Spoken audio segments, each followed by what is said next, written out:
I used to have it. Well, there's a sample wiki. We'll return to the blog question in just a second.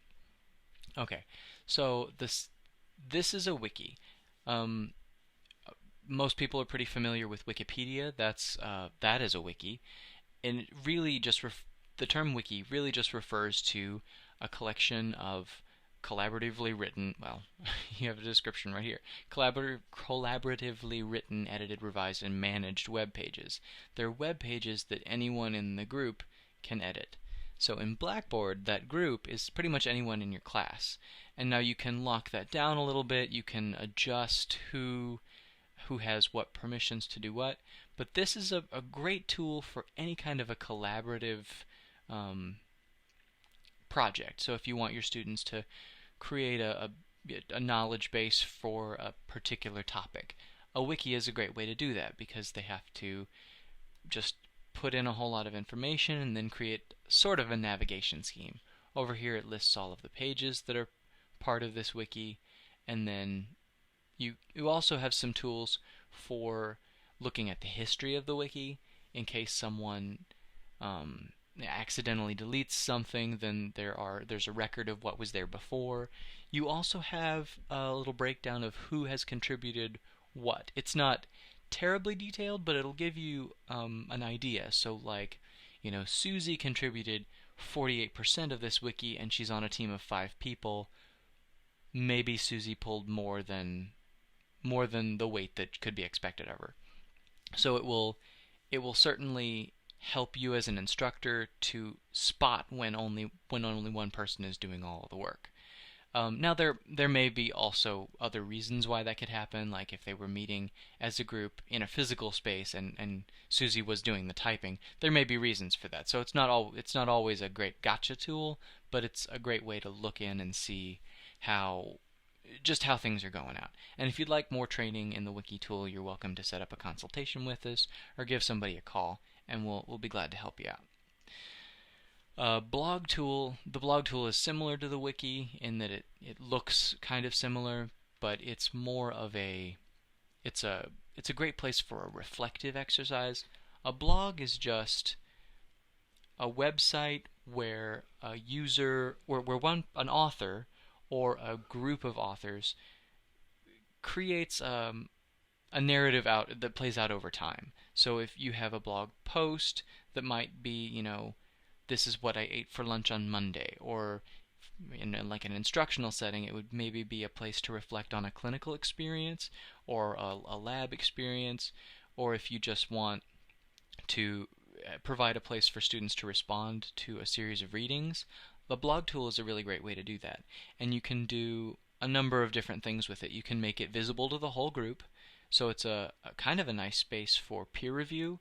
If you want to make your students compose some kind of written work in the blog, then their classmates can comment on it, and you can require them to do that. And comments are not anonymous, like they're tied to a person's name, so that there's some accountability there. But you can also make more of a journaling experience where it's only visible to the student and the instructor, and that can be useful for well, there's lots of situations where something like that can be useful, where maybe the information is a little more personal and maybe not something that the student wants to share with the whole class. So that's blogs and wikis. Now we have the granddaddy shiny tool, the Wimba Live Classroom. So we have a content area here for Wimba examples. The Wimba Live Classroom is a pretty rich experience where you can synchronously meet with your students and all get together and have a synchronous meeting. So all at the same time, you're getting together, and maybe you're centered around a PowerPoint presentation, or the instructor is sharing his or her screen, or a document that everybody needs to be familiar with, or even a website or something. You have a whole bunch of tools available in that, and Wimba is far too much for us to get involved in this discussion. So you can contact DT at Mo. We can put you in touch with Charles Rigdon, who is our Wimba whisperer, and he can really wow you with all the things that Wimba can do. But it is the takeaway for this conversation is that Wimba is a synchronous tool. At least the Wimba Live Classroom is a synchronous tool. The asynchronous tool that's sort of like the counterpart to Wimba is Tegrity. And there's a Tegrity Classes button in everybody's Blackboard course. Whether you want it there or not, at least as the state of the product is now, the Tegrity button is there whether you want it or not. Now you can delete it, you can rename it, you can move it, you can do whatever you want with it, but due to the perverse nature of the universe, it comes back tomorrow at noon. There's some back-end process that runs, and it will just recreate that button there for you. So there are people out there who have their teaching assistant go in and delete it at 1 o'clock every day. That may not be the best use of someone's time, but if it really bothers you, that's the only way to get rid of it, because you can delete it, but it'll come back tomorrow at noon. Tegrity is an asynchronous tool, and it is a great way to record a lecture.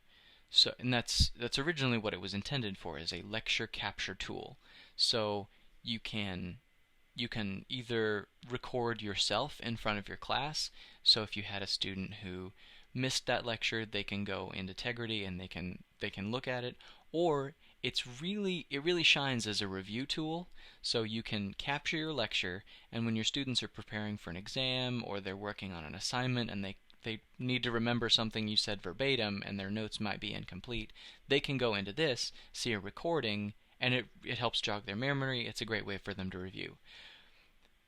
Finally, in a distance course, Tegrity is a great tool for if you want to deliver like a 10-minute lecturette.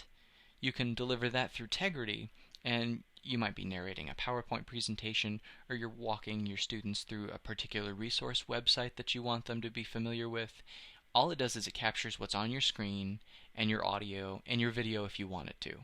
And it's a really robust tool, and we can talk about it for an hour on its own. So Tegrity's got a lot going on. So that's all the communication tools that we were going to talk about.